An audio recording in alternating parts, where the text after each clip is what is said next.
Welcome back to Stress Less, Joy More, all about well-being with Doris and Paula. Today we are so happy to be joined by Fadhwa Yusuf.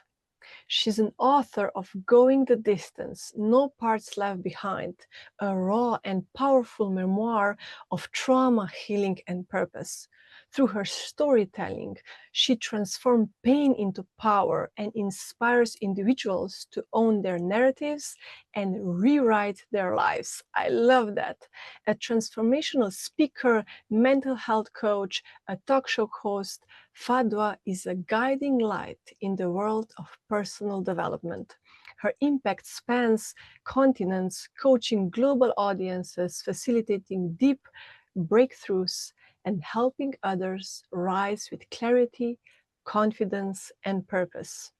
From best-selling author to global changemaker, she's been named one of the transformational leaders to watch and is the proud recipient of the Torchbearer Award for her unwavering commitment to healing and human potential. Known by many as a miracle healer, Fadhwa blends deep emotional wisdom with actionable tools, unlocking the power within and shifting lives from the inside out. Her work celebrates the courage to grow, the resilience to rise, and the abundance that flows when we live in alignment with our truth. Welcome, Fadhwa. Thank you so much for having me. Oh my goodness, I'm just so excited and honored that you would be here with us today, Fadhwa. I am excited, Paula and Doris, for having me and, just being here. I really appreciate the space for having me, actually, and creating this beautiful space to share the message and to the world. So thank you. I first met you in 2021 in Vancouver at Gabor Mate's first Compassionate Inquiry conference. And I remember you on stage actually introducing him. And I just was so struck by your vitality, you just came across with such confidence and elegance. And I was so touched by how you introduced him, and then we met afterwards. And I have to say, I'm very touched by our conversation, and I'm so happy and excited that you're here today. Thank you. Appreciate it. It was a beautiful experience, wasn't it? Yeah. Wow. Yeah. Just to think about, meeting individuals that you've never met in one space, and then you just connect instantly. It's the alignment, right? The alignment of energy, alignment of the message that we're all in and pursuing, the life that we all desire. And it's not just for ourselves, for the communities and the members and the global community that we're actually serving, that we're here to serve. Yeah. Can you just tell us a little bit about you and your well-being journey, your transformational journey, so we can get to know you a little better? Oh, wow. Where do I Start start small. even? I mean, I look at the woman that I am today, right? And what I've come to recognize is that the transformation never stops. You're ever evolving. Who I am today and who I was today and who I am tomorrow, who I'm going to be tomorrow. It's just an evolution of Fadhwa every single moment, every single day. So my journey of transformation, it's never stagnant, as what I can see now. It's ever evolving. I mean, I know we'll be sharing more later on, but my journey of transformation, I always call it, it started back in 2017, actually. 2017. So it was prior to us even meeting, Paula. And the woman that you met at the stage that day, what you don't know is a very scared woman, a woman who's very conflicted, who was going through a lot of her own stuff, a lot of trauma, a lot of challenges in her personal life. But she stood there as confident as you mentioned, but inside she was literally breaking apart. right? And that's part of the transformation. Transformation doesn't come from a place of, you're all healed. No, transformation comes from those pieces that we are trying to put it together. And that's what I can actually start with. My journey of transformation is actually recognizing what those pieces are and then putting those pieces together. That's, for me, is the transformation journey. Wow. And I'm thinking that relates very deeply then to your book, Yes. going the distance. And then what's the second part of the title of your book? No parts left behind. Yeah. Yeah. Yeah. Can you share with us then what inspired that book and really what would I understand by reading that book? Mm. So going back to the time we met, didn't know this book was going to come into fruition, or even had no idea that I would be writing such a book. I always said I'm going to write a book, but didn't know what I was going to write about or talk about. And when I started writing and sharing my journey, really understanding what my trauma was and the journey of unpacking what that trauma and the experiences that shaped my childhood and who I became as an adult, um, I realized that through the journey we are going the distance, right? We're never done. It's not about the destination. We're never arriving, right? We are traveler in this world. We are constant travelers, and part of that journey is it never stops. We are constantly, even when we think we've stopped, there's nowhere else to go. That's part of the journey, right? We're just meant to have a short stop there, a pause, so that we can continue and get the energy and get to do what we need to do to take us to the next level. But the second part, no past left behind, didn't come right up until towards the end of the book. I was still working on what is it that I need to share. I don't want to just be going the distance. It wasn't complete. And it was until I put all the pieces together in the book. No past left behind means that all the pieces that we talked about that we think they're broken, those are pieces that have actually are building us. Those are the pieces that are the resilient blocks. Those are the parts that bring us confidence. Those are the parts. They're all different parts that define who we are and who we want to be and who we become. Those are the parts that create the narratives of what we think is true for us.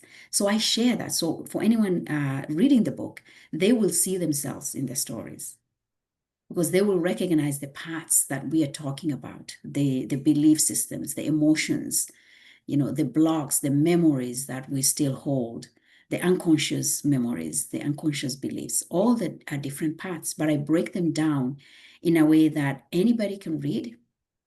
They can actually see themselves in it and recognize that as I'm going the distance, I'm going through life, I don't need to run away from my past. I don't need to run away from my childhood. What is it that I can take from that? And how has it shaped who I am? And how is that serving me today? And how can I transform that to be the best that I can be? Wow, Mm. that sounds like an amazing book. I look forward to reading that. Well, thank you. And something interesting that I also came to find out as I was doing, writing the book, I came to understand a couple of things. I ended up getting a lot of aha moments just going through the book myself. And I came to recognize things that I wasn't truly aware, right? So oftentimes we have belief systems and emotions and we don't know where they are. So it's really understanding what is the functionality. So I break down what is the functionality of that belief system that you hold, the origin of it, the source of it, and then what is the narrative around it? And then how do you transform that then? So you're not a prisoner of that, of your past. Rather, you can free that part and then you can actually, you live a life that is free from it, liberated from that, but also use that because it kept you prison. Now you can use that same belief to propel you forward. Wow. And was there a belief that came forward for you as a defining moment or a defining belief in your life that helped you with that transformation? Oh, wow. Becoming aware of that. Yeah. So many, right? One of the beliefs that I held And I think we go back to Gabo, what he taught us, right? It goes back to, you have the belief of rejection and abandonment. And that's a huge part for me. It drove my entire life. It literally drove my entire life. And I didn't understand the source of it. I didn't understand, the roots of it. Where did it come from? And I went through an experience where I was learning how to swim, had fear of water, and I could not understand where that fear came from. Why do I feel like anytime I'm around water, I feel like I'm drowning? And I could never, and I asked my mom, I said, have I ever drowned? My mom said, no, you've never gone near water. You've never experienced drowning. And as I dug deeper, I came to find out it's an experience that happened while I was in my mother's womb. Right? And when you're talking about, where does the belief come, the source of the rejection and abandonment, it started once my mother gave birth to me. Because is that okay if I share a little bit? Absolutely. Okay. I don't want to overshare, but just a little bit, a glimpse of just to understand the source and the functionality of some of the beliefs we hold, right? So a month before my mother gave birth to me, she was very, very ill. And I'm the first child, so first pregnancy. And she was in hospital. The doctors decided to put her on a bed rest. And the doctor said she had high blood pressure. Her legs were swollen. She couldn't move. They said, you need to be on bed rest until you deliver your child. And during that time, the condition of the baby that she had, that was me, the doctors were not positive at all. They didn't think that she would even have a child. They were focusing on her, on getting her well. And by the time she went on labor, my mother was going in and out of consciousness. Now think about the first home that we've learned to learn safety. The first home that we ever felt safe and warm is in our mother's womb. That's the first home we've ever lived in. Comfortable, warm. And then now this environment shifts because we know what the mother feels, the child feels in the womb. Yes. If there's stress, the child feels the stress. So there was a lot of stress happening in my mother's body, and that transformed in me in the womb. And that creates what? It creates uncertainty. This place is not safe anymore. So that was the first thing. And uncertainty, we know, especially when we're trying to plan something and we create a vision, we want to know, we're human beings, we are wired to want to know the answers. And one of the fears and beliefs is, I don't want to go there because I don't know the answers. And that's what keeps us also stuck, right? So that's where the first thing that started. So by the time my mother delivered me, my mother went unconscious. She passed out. So the doctors were attending to her and the nurses attended to me. And now think about the first experience of a child when the child comes out into this world. What's the first experience a child wants? Is to be held. Yeah. Is to be held. Is to be held. And that did not happen for me. Right? So oftentimes we may think, oh, the baby doesn't remember. Why would the baby think they were abandoned or rejected? But we know through science, through studies, we know trauma comes from that as well, right? Not being held. So the beliefs was, I'm rejected. I'm abandoned. I'm not loved. I'm not good enough. I'm not worthy enough. Now, that part, then they took me into an incubator in a dark room to keep me there because I was so small. They said they didn't think I'll survive another hour or two. That's how tiny I was and lifeless, basically.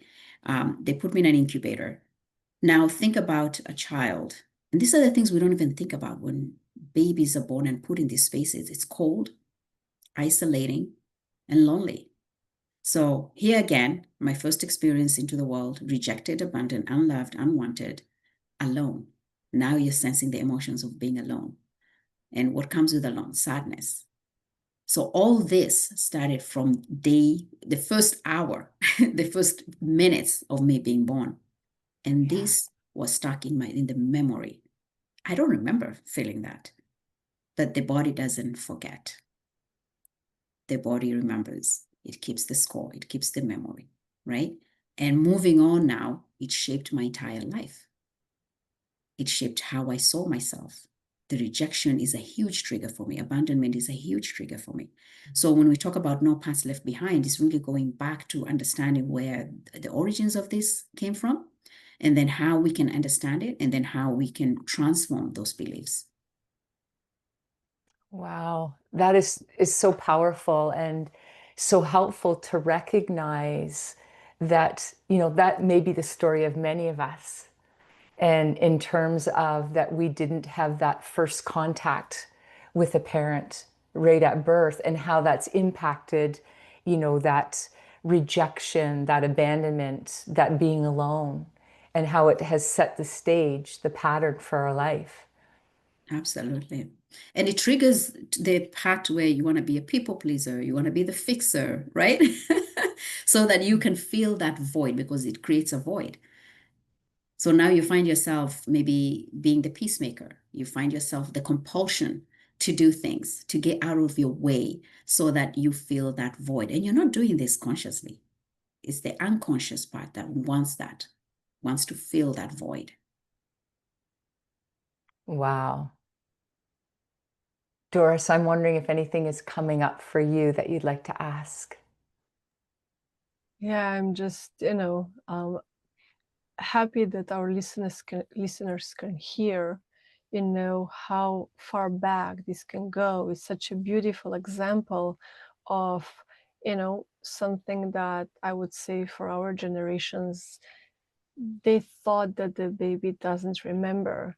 They thought that there is no impact, and it's so valuable to hear that very explicitly and showing us how it's done. I'm curious because you said you can change this to use it now, but before we come to that, even I'm curious about, when we start to develop this awareness, something did happen, trauma, suppressed emotions, however you call it.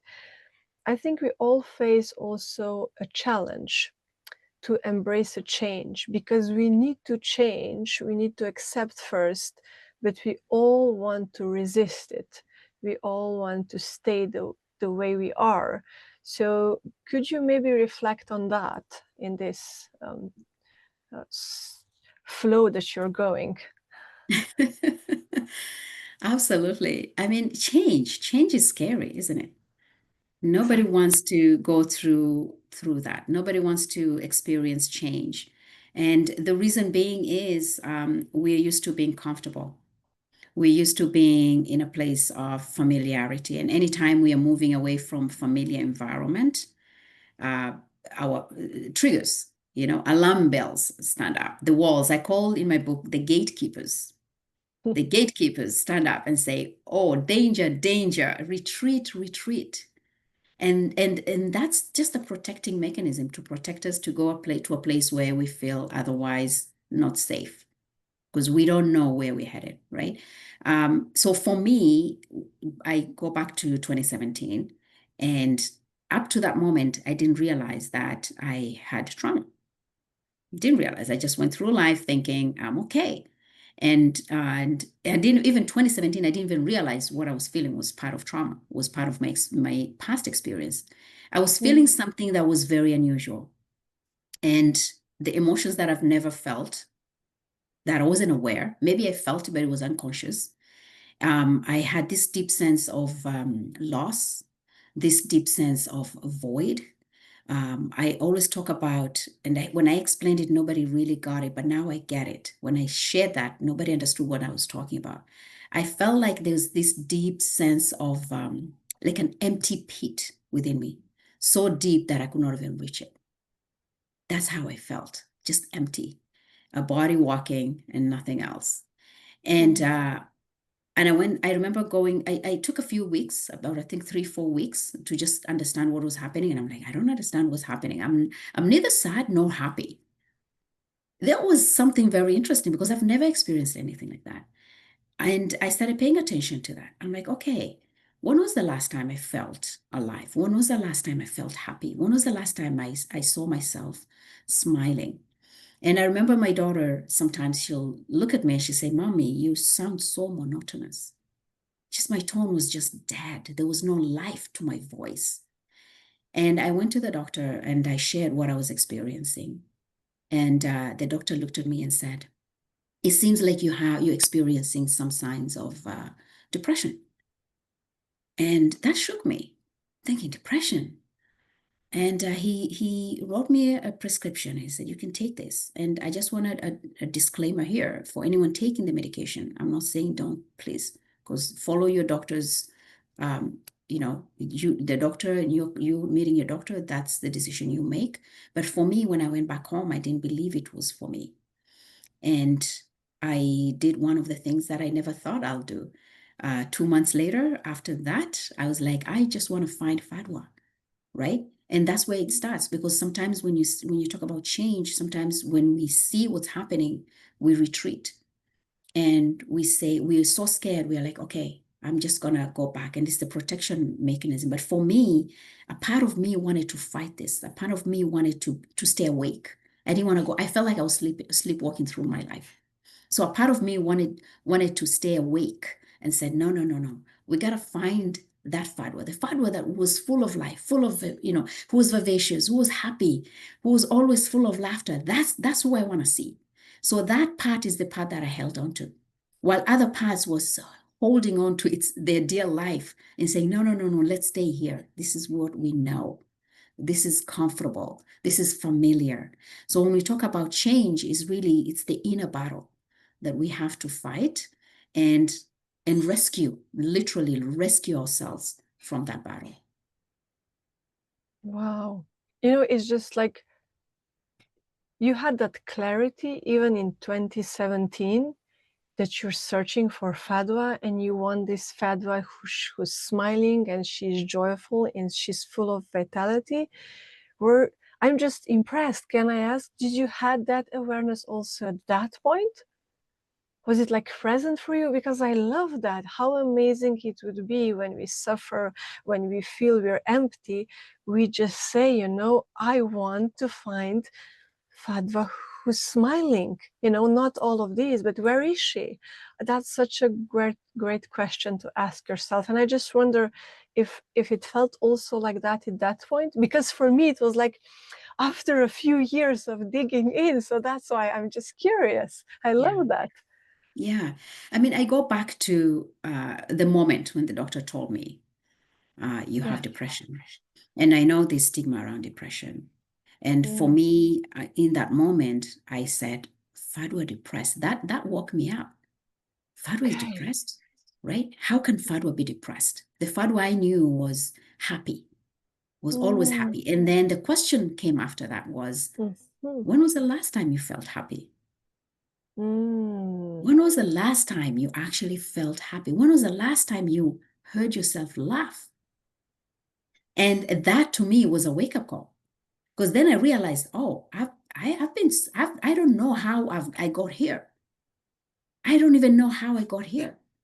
And here, from moving forward in my life, I don't want to continue my life being who I am at this moment.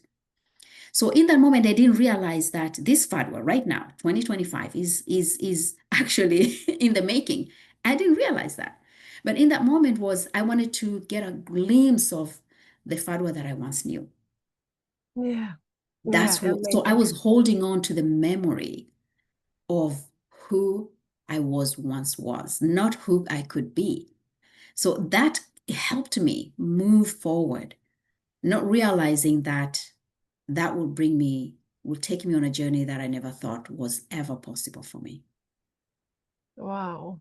And it seems like that's really an amazing example of really great self-awareness. And you explain it so profoundly. It's available to us at any moment. Like you heard this doctor reflecting back to you and you were like, this doesn't, where is the joyful Fadhwa? So can you share maybe a little bit about self-awareness? How do you share it? How do you see it? I know it's dear to you and you pass it on also to your clients and people you work with. Yeah. I mean, like you said, it's available to us. Oftentimes we run away from it. We avoid it. We ignore it. but it's available to each one of us. And it's not special or specific to one person. That's what we want to be clear about. Everyone has access to it. And it's paying attention to what's really happening and accepting what comes through you in that moment is okay. Make it okay. Because oftentimes we distract ourselves. We don't pay too much attention in terms of when it comes to self-awareness because we are scared of what we may feel. We don't want to feel the pain. We may be scared of what might happen to us, or maybe we don't want to address it, right? For whatever reason it is. But we cannot get self-awareness unless we sit with it, with everything that's happening, and make it okay. And make it okay. I am feeling all these emotions. I didn't know what I was feeling, but I was able to name it. I couldn't explain it. This deep void, I was saying it. I could not explain. This empty pit, I was saying, but I didn't know what it meant. But I had to name it, right? So sometimes there are emotions that we are feeling, whatever it is that we're feeling, when we sit long enough with it and make it okay for it to be there, we are bringing it to the forefront. And once we bring it to the forefront, we're able to see ourselves for who we are in that moment. This is where I am. This is my reality currently. This is my current reality. And I can either choose to run away from it, ignore it, pretend it doesn't exist, and be stuck in it. Or if this is my current reality and I'm not happy with it, I don't wake up happy, I don't wake up fulfilled, then what is the next reality that I wanna live in? Because if this is not the one I want to live in, what do I want to do about it? Right? So it's not just the self-awareness, it's the next step. What do you want? What are you prepared? What are you willing to do about it? Because self-awareness is not enough to move you to the next level, to move you to the next part of your life, right? And the biggest revelation for me is I've come to understand the growth and transformation happens in those places. It happens my transformation was taking place, being aware and having awareness of what was happening. I didn't realize transformation was happening because it allowed me to see who I was, but not from a place of pain. It was also from a place of, wanting to be. Literally, it's like, this is who I am, but I know who I've been. Yeah. So I know that's possible and that's accessible to me. So the awareness also comes with, okay, this is my reality, but I know who I can be because I've been that person. So now you're looking for evidence. You're looking for evidence. I've been happy. Okay, I'm feeling sad, but I've experienced happiness. I know what that feels like. I want to feel that again. Right? It sounds That's like what I want to that. do. Yeah. Sorry. Yeah. Do you want to continue? Yeah. I mean, that's what you want. Like, you get the awareness. And then once you get the awareness, you're like, okay, now I have evidence of who I've experienced happiness. I've experienced joy. I've experienced love. But this is not my reality right now. I'm not experiencing a lot of self-love. I'm not experiencing a lot of peace. I'm experiencing a lot of sadness and loneliness. But then I've lived in a different reality that I've seen the opposite of that. Now you're bringing awareness of what was. And you can look at it and say, okay, I've experienced that. So it means I have it within me. And I didn't realize this until 2019 when I had moved and I packed everything. And my daughter showed me a video. Somehow she took a video of me and she showed me, she said, Mommy, look at this. And then I kept watching the video and I'm like, replay it a couple of times. And then it hit me. I was hearing for the first time, this was 2019. I'm hearing for this first time, my own laughter. And it hit me because I didn't recognize the laughter. So I kept telling her, repeat it, replay. And then finally, when I heard myself laugh, I'm thinking, hold on. I am here, this moment, 2019. The woman that I was searching for, that laughter that I was searching for was always within me. I always had access to it. So I was now having awareness and being present with it and realizing, oh, it wasn't something that I had to go search outside of myself. It was always within me. I always had access to this version of me. Wow. Yeah. You know, it sounds to me like that self-acceptance also comes with self-awareness. And what I would hear from people is, you know, that sort of they would think if they accept where they are and they are aware of the unpleasant things, that would mean they give up.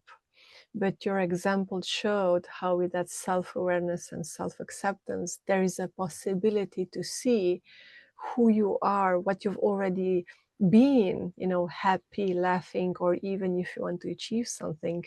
And you can actually ask yourself, you know, if I already know that, if it's within me, how can I come to that? Yeah. How can you counter that if it's going back to the evidence? Yeah. Yeah. And do I don't you think, yeah, Mhm. May you I go ahead. ask, do you use any, because you show really great self-awareness, like even this awareness of noticing how your daughter recorded you and listening to your laughter. Do you have like a daily practices that help you stay present with self-awareness or in the present moment? Is there something that supports you in your life? Yeah, it's breathing. Just grounding myself with breath, and also at times noticing what's Mhm. happening. And believe me, I didn't have this level of self-awareness until I started doing the work, really, like really tuning into what's happening. A perfect example would be I was driving about 3 weeks ago. I was driving, actually a month ago, I was in the car and I was listening to a podcast and I couldn't hear, I wasn't listening. So I kept repeating, right? I'm like, this guy is talking about a lot of good stuff, but why am I not processing? Nothing was entering my mind or my head, right? I kept repeating it. And I was like, okay, pause. What's happening? And it was in that moment I realized, okay, I'm not able to pay attention to this podcast because something is happening that I need to pay attention to. And something was happening. And I'm in the middle of the highway and I'm feeling something. But I didn't realize it was within me that I had something was happening. And I said, okay, I'm here. I'm here. And then just bringing the awareness back to myself and paying attention to what's happening. And the moment I did that and allowed to be whatever it was, because I didn't know what was presenting itself in that moment, I said, whatever it is, you're welcome here. I don't know what it is that you want to say, but you're welcome to say what you want to say. I can feel, I can feel you. I can feel your presence. Kindly share what you want to share. And I had this outburst of laughter after that. And that outburst of laughter was, who do you think you are? People are going to make you're going to be a laughing stock. You're going to embarrass yourself. And then in that moment, the awareness, I'm realizing why this is happening. So I'm like, okay, it's a part here that is activated because of what I'm doing. So I had to sit with that, right? I could have easily ignored, put some music on and pretend it wasn't there, but it wasn't going to do any good for me. Because if I ignore it, it will still be here and it's going to impact the work that I was working on. And this was me working on my summit. And there's a part in my childhood that was very present, who was scared, who didn't want to be out there, who didn't want to be at the stage, who didn't want to go through this because the fear of embarrassment and shame. No one will show up for you. Mm. That part was very present. So without awareness, without really paying attention, we miss the cues that could help us. So if not breath work, I just pay attention. What's happening in my body right now? What is it that I'm feeling at this moment? And then just allow it to communicate. I don't need to say anything more. Whatever it is that is happening, I give it room and space and I say, okay, speak. I'm here to listen. Like you say, you know, no parts left behind. Yes, yes. And if we're not careful, these parts are driving us, right?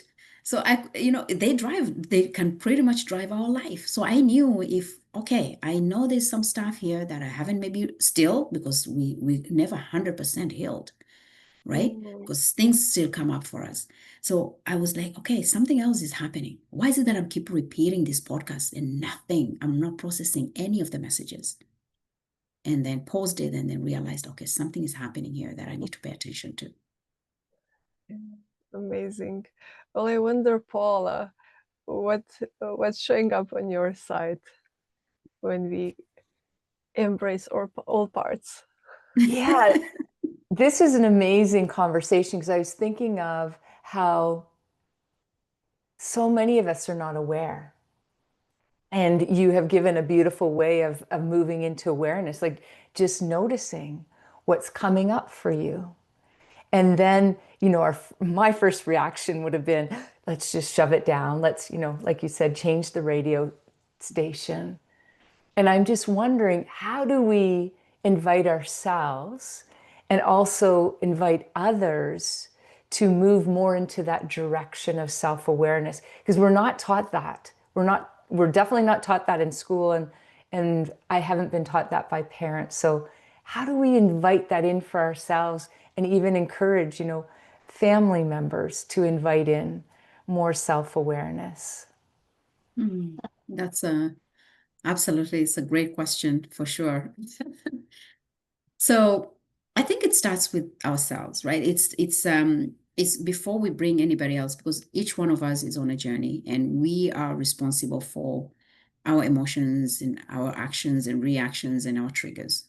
So if I were to pay attention to somebody else, it would be a little bit difficult if I don't know how to do it myself, right? So it starts with us first. Then we are able to guide others in a way that helps them and sustains them. So I think it's really like, one, we know it's accessible to us. And second is to be comfortable with being still. Most of us are not, right? We're not comfortable with being still. And I'll tell you what happens when you're not still. So there was a call I received about a year ago, and I received some information, and it was very hard to swallow that information. It was very, very hurtful because the message that I got and the information I got broke my heart of somebody that I believed and trusted, and that trust broke, right? So now what do? The parts that wants to protect you, the gatekeepers jumped in. The gatekeepers jumped in. So as a coping mechanism, I just found myself in the kitchen, started cleaning. Distraction and disruption. Sometimes that's our go-to, right? So I started cleaning. But I found myself as I'm cleaning, I feel like the rage, right? And the anger, boiling up. And then I found myself opening the closet door and go in and just let the cry just out loud and in a silent way, because I didn't want to shock my kids. I didn't want my kids to see me that way. And then I'll close the closet door and then I'll go back in and start doing the kitchen, cleaning the kitchen, cleaning the kitchen. I feel this anger and rage coming up. I'll open the closet door and just let it out. But it was a silent cry. I wanted to scream out of my lungs, but I couldn't, because I didn't want my kids to hear me.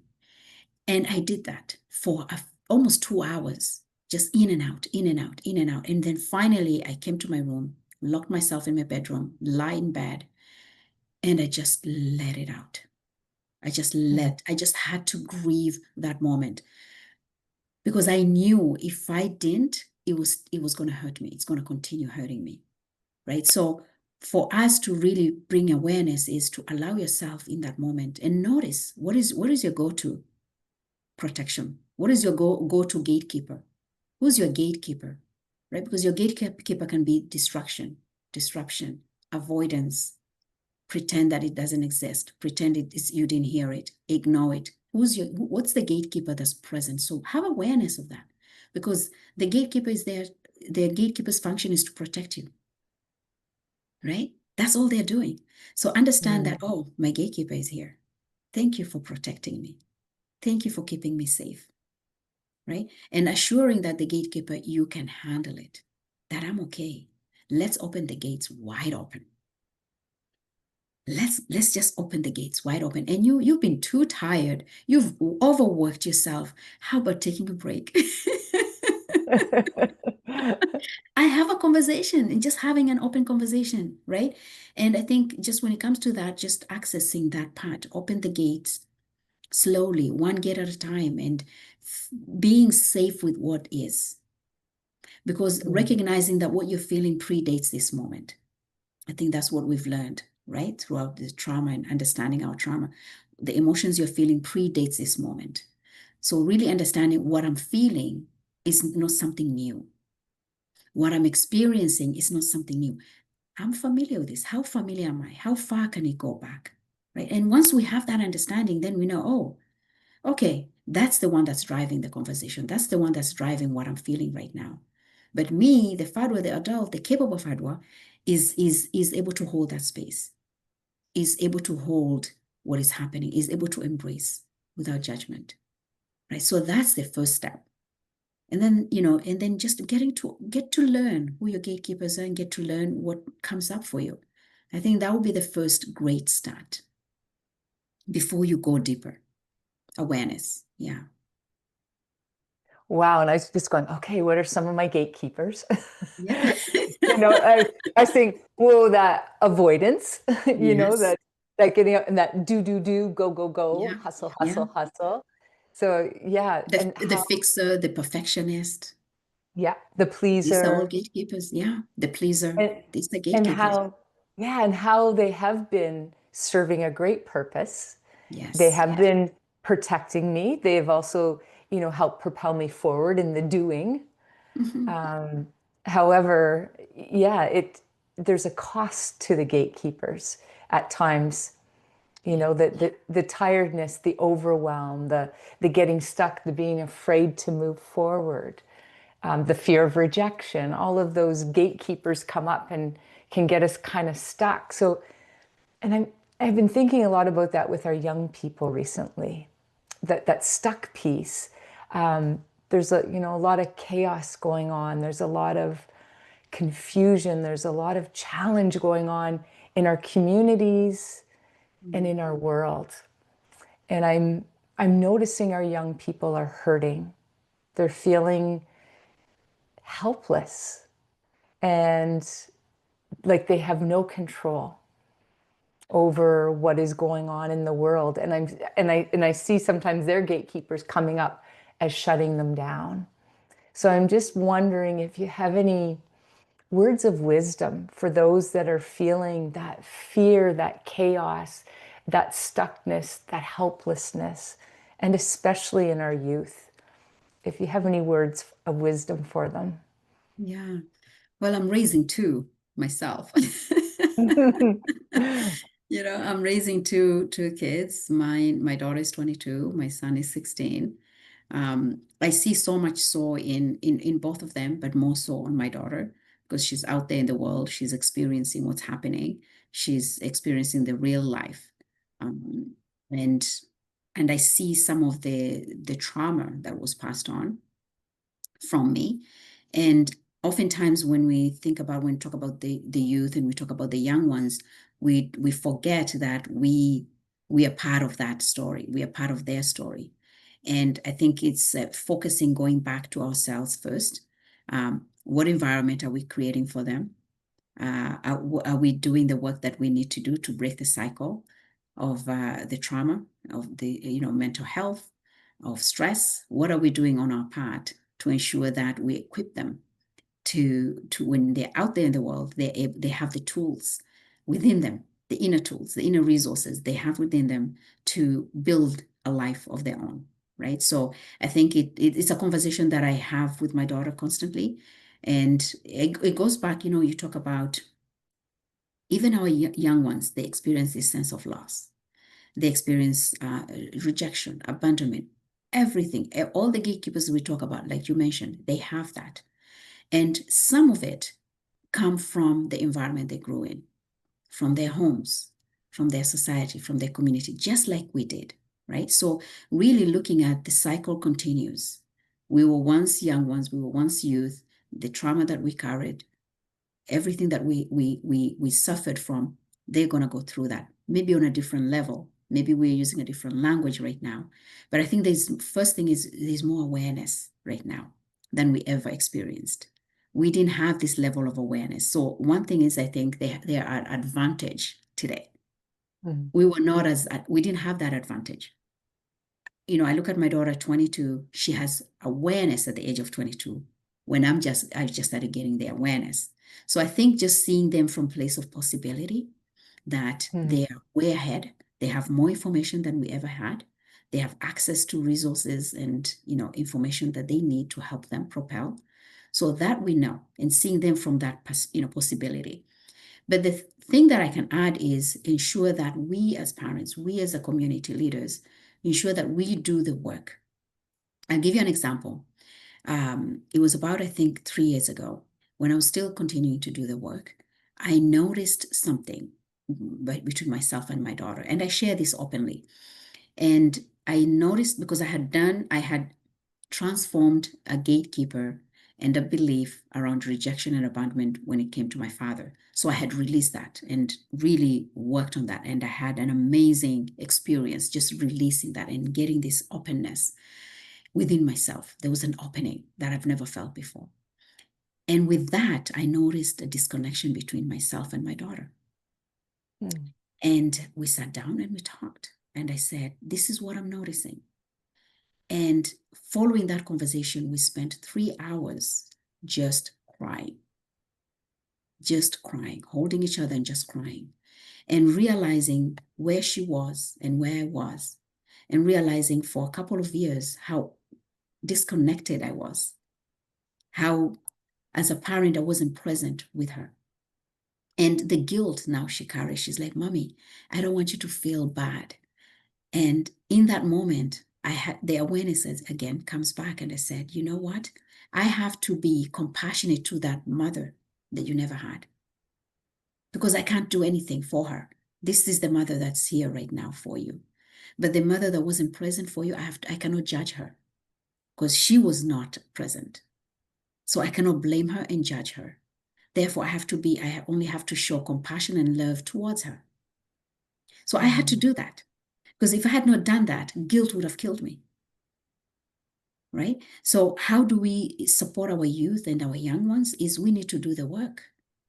We need to do the work, because if we are not, everything that we carry, for it carries through. The cycle continues. They pick up on our energy. They're triggered by us. So if we're not doing the work, it continues to impact them.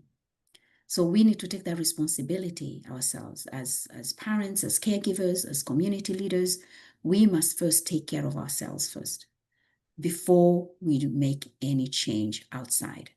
We need to do the change within us, because the moment you do that, everything changes. And I noticed after that conversation, all I had to focus was on myself.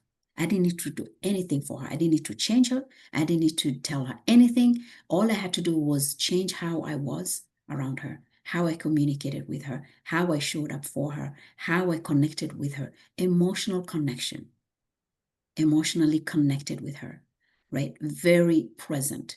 And the moment I started doing that, and then recognizing the triggers that would be coming for me, and recognizing them and sitting with them and realizing that she triggered me. She just mirrored what I needed to work on. Right. So it's us taking a step back and taking the responsibility and seeing them from a place of possibility, and knowing that they're only at their own journey, and everything they're carrying is going to shape their life.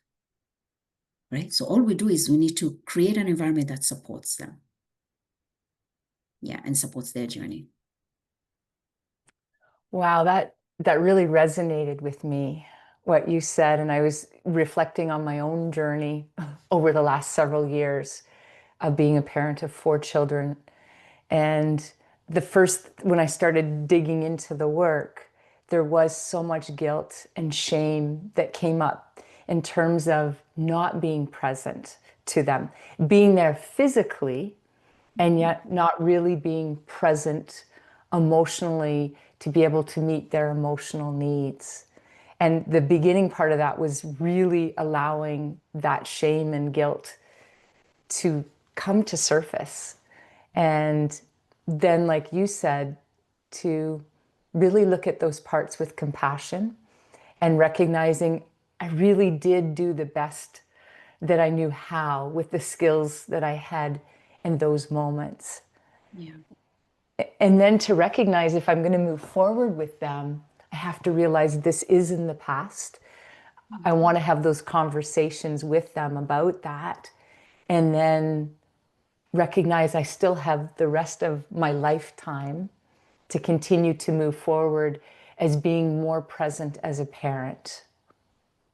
Yeah. Yeah. That's beautiful. Thanks for sharing that. Doris, I'm wondering if anything came up for you about that. It did. It did. I believe that's I am just blessed to see two more women here, and I consider myself also in that community of parents, no matter what the age of the parent, where we are willing to do the work, and we know that the change starts within us. In this moment, I feel compassion for those who are not so blessed, maybe. So we have young people who, because they do have access to information and they do spread their awareness, and I hope that just goes on and on, but they might have maybe focus on families. They can live in environment, but I think you can move from environment to environment easily. But you have a family, you have parents, you have grandparents, you have relatives, and maybe you're more of the youngest who's seeing this. Maybe you're more sensitive, because now we know that sensitivity can be also a gift, and now you have the knowledge to use that gift. But your family is not doing the work, or even worse, they are saying, what the hell's wrong with you? You don't need that, everything was okay. You looked perfectly fine before, like you said, until 2017 you thought everything was okay. So what would you say to those adults? Maybe just being realistic, I'm assuming a lot, and I know a lot of people too who've learned that the change comes within us. But depending on their age, of course, they have challenges in the reality of their family situation. I love that question. I love that question. I'm glad you asked that question. So I'm going to give you an example. When I started working on myself on this journey, and anyone who's on a transformational journey, we come to recognize it's a very lonely journey, especially in the beginning. You can relate to that. Yes, I And you can, begin to definitely. doubt, because everybody will think that they will start asking questions, right? What's happening with you? You're changing. I don't understand what you're talking about. The conversations now begin to shift. I remember I had a conversation with a family member, and when I talked to her, she said, I don't get it. You speak different these days. I don't understand even how even your language has changed. And in that moment, the gatekeeper comes in because it wants to please and said, okay, when we're talking, this is how I'll be. It's like, and I think I gave her a scenario of, I said, it's like you're building a house. Who are you letting into that house, and who are you going to keep them outside the garden? So people come in, you entertain from the garden, but they don't come inside. And that's the analogy I started using. I said, okay, there are people who I'll just bring, including family members, who will have conversations outside the house in the garden. And there are people who I'll bring them into my house. And those are the people who I'm aligned, who we're connected, right? We can have a conversation. Those are people invited to have tea with me inside that house. So in the beginning, it felt really lonely. Then a few years ago, I had a conversation with somebody that I knew very well, and we knew each other for so many years. And we were having a conversation, and this person said, Fadhwa, you have changed. I don't recognize you anymore. The person that I knew I don't know who you are anymore. And I kept saying, I've not changed. I'm the same person. I don't understand what you're talking about. We ended up going back and forth to a point where I decided to break off that friendship Okay, it was a relationship, friendship, and I decided to break that off. And I was confused.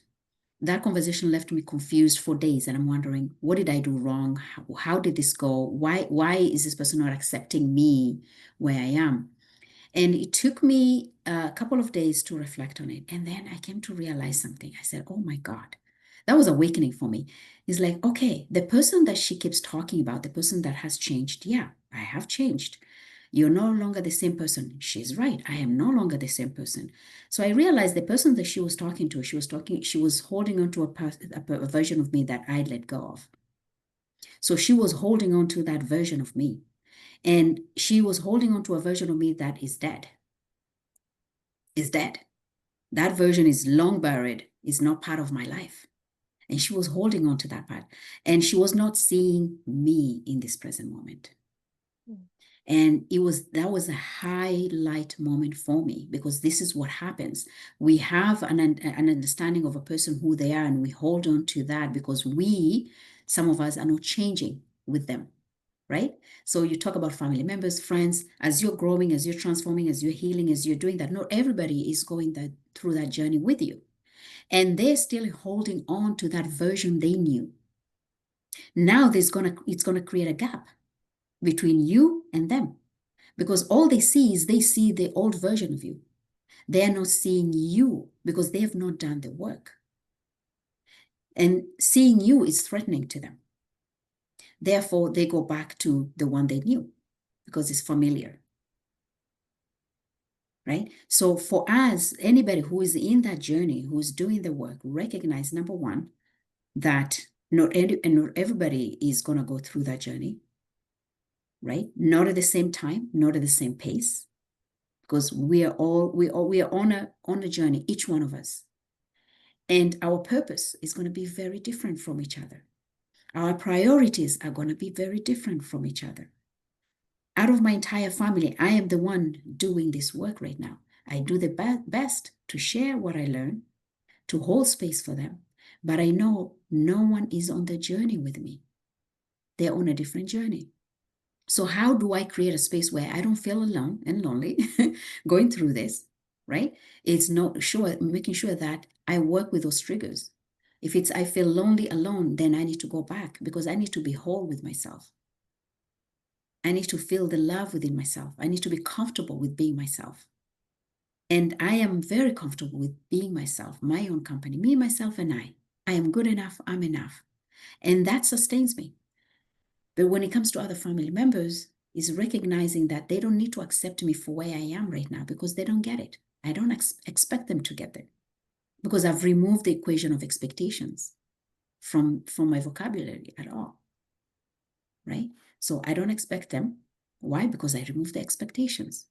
So if they see me for who I am, fantastic. If they're still holding to a part that is not longer serving me, then I communicate that with them. Right? But oftentimes it may feel a lonely journey, but it's not necessarily a lonely journey. It's the most fulfilling journey. It's the most uplifting journey. It's the most beautiful journey one can take. But it doesn't mean it's going to be beautiful all throughout. We're going to meet challenges, and we need our families because they help us grow better. They're going to challenge us. They're going to mirror what we need to work on. I hope I answered the question. Yeah, I just love it how you brought it back to you, back to the person, no matter who's doing the work, just coming back to you. I just love that. And, I love that what you shared, that they see the version of you who they want to see. And I immediately got the picture of my grandmother. And I just noticed she just see me as a child. And I think that's very common in families that, we grow up, we become adults, but some family members don't recognize that we are not children anymore.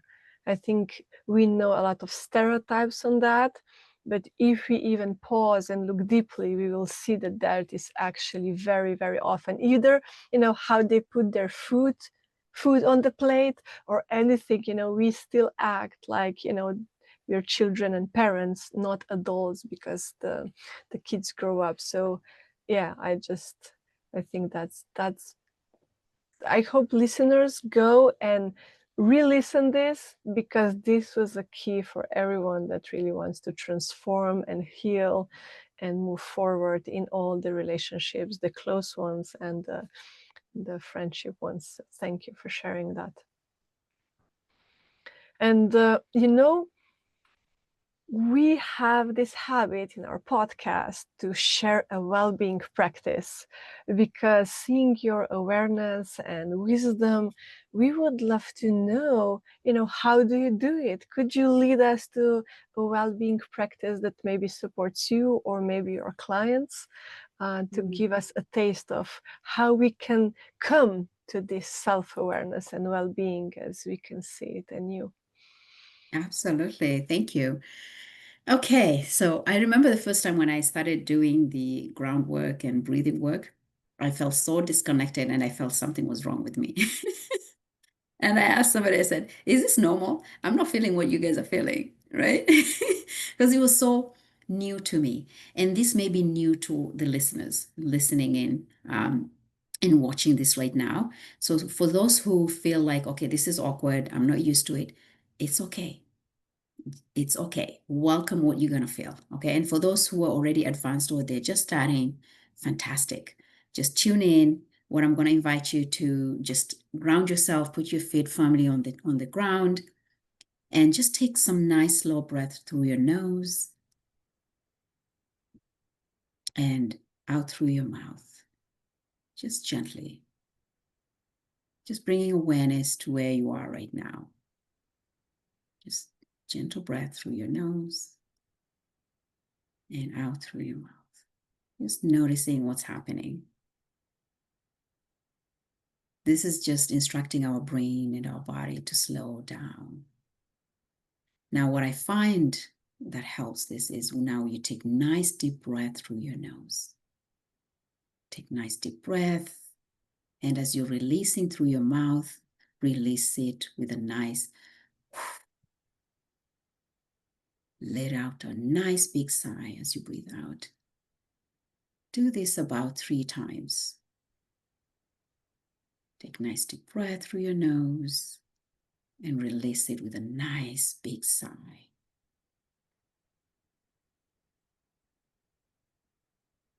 Okay, one more. And notice what's happening as you're doing that. Now, I invite you to bring your hand, if you can, your arm, and put it onto your heart, where your heart is, and hold it there, place it there. And just breathe through it. And what I find is when I breathe through it, I just let a nice big sigh, releasing whatever tension that's still stuck in my body. Whatever feels that is there that needs to release itself, tension, just let it release and go all the way to your belly and just bring it all out through your breath. Release it. Notice what it is and welcome it. Now, I want to invite you to say a few words. Some may struggle hearing this. Some may struggle saying it, and it's okay. And notice why the struggle as well, and welcome it. I am who I am. I am who I am. I am who I am. And just let it sit with that. My significance matters. My significance matters. My significance matters. I am okay with what is. I am okay with what is. I am okay with what is. I am worthy of all that I desire. I am worthy of all that I desire. I am worthy of all that I desire. And just sit with that. I am capable. I know enough. I am enough. I am loved. I am capable. I know enough. I am enough. And just sit with that. And I am loved.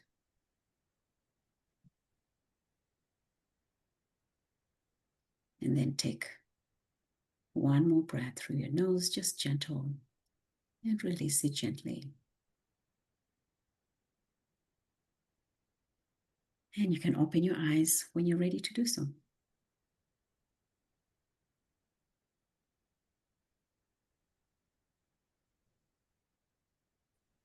Oh, thank you. It feels like I would see the world differently now. It just expands my awareness. Yeah.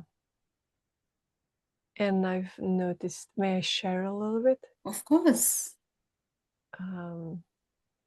I've noticed that, me and Paula decided to go on this journey of meeting a beautiful woman like you and creating a podcast, sharing, connecting. But we still find we have some gatekeepers that wants us to perform. And because there is a recording. And I feel like today I will be vulnerable now because I'm recording in a closet. That I really had to let go of all of my performance due to situation I had to adapt to. And just, what you just shared, I feel like just expanded that moment of, I'm enough, I'm loved, I'm good enough, even if I'm in the closet. So, so it felt so good in my body. So just I invite listeners to redo it and, just expands the moment. I'm enjoying it. So much laughter. So thank you for that. You're welcome. I'm glad you did. Um, oh, this is so amazing, Paula. I will pass it to you. Yeah, I think we're going to start to draw to a close. I just wanted to say how I felt that in my body. Like I felt the tension release from my back and from my belly. And when, I am enough, I know enough, I am enough, I do enough, I am capable, I am worthy. It was like, wow, I felt that right into my body, right into my belly. I embodied that. So thank you so much for sharing that with us. Thank you for receiving it. So I know that we've gone quite expanded in time. One quick last little question though to finish off. We want to throw one more in there. Is there one person that, and I'm sure there are many, but is there one person that has really supported you and inspired you on your well-being journey? Wow. I think I can name so many people, but I think I would not be here and be really attuned to what I'm doing and who I am and really understanding what my triggers are. I go back to the young Fadhwa. The young Fadhwa inspires me. The young Fadhwa has taught me so much that I didn't know was possible. There's just so much, so much. This is a young Fadhwa who wasn't meant to survive the birth. I'm talking about that young Fadhwa who survived the jaws of death and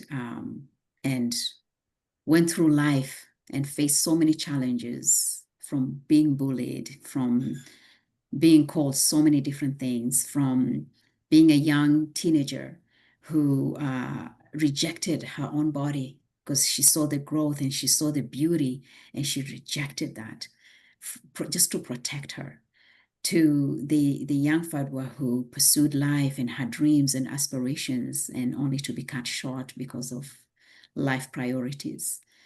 I have her to thank. I think she drives me. She helps me understand life better. She helps me understand my children better. She helps me understand my clients better, because it's through her I've learned so much. Yeah. Yeah. So I give thanks to her. I give thanks to her. Gratitude. Yeah. I have so much gratitude for the young Fadhwa and for you today. You are a beautiful human being with the most beautiful, joyful heart. And I'm so grateful for your presence today. Thank you. Thank you so much, Paula and Doris, for having me, for creating this space, for the beautiful questions and conversations that we have. I appreciate you both for the presence and connection and authenticity, and just you being here, and for creating this space, not just for me, for everybody that you bring into your podcast, and for welcoming me into your audience's homes as well, and for sharing my voice and gems of life with others. So I truly, truly appreciate both of you and the work that you do. Yeah. Oh, thank you, Fadhwa, so much. I look forward to reading your book. I look forward to listening to your podcast and all that you create. And thank you so much for sharing so much wisdom with us. And to our listeners, thank you for tuning in. Remember to take a breath, be self aware, and invite joy into your day. And of course, subscribe, like, and follow our podcast. Until next time on Stress Less and Joy More.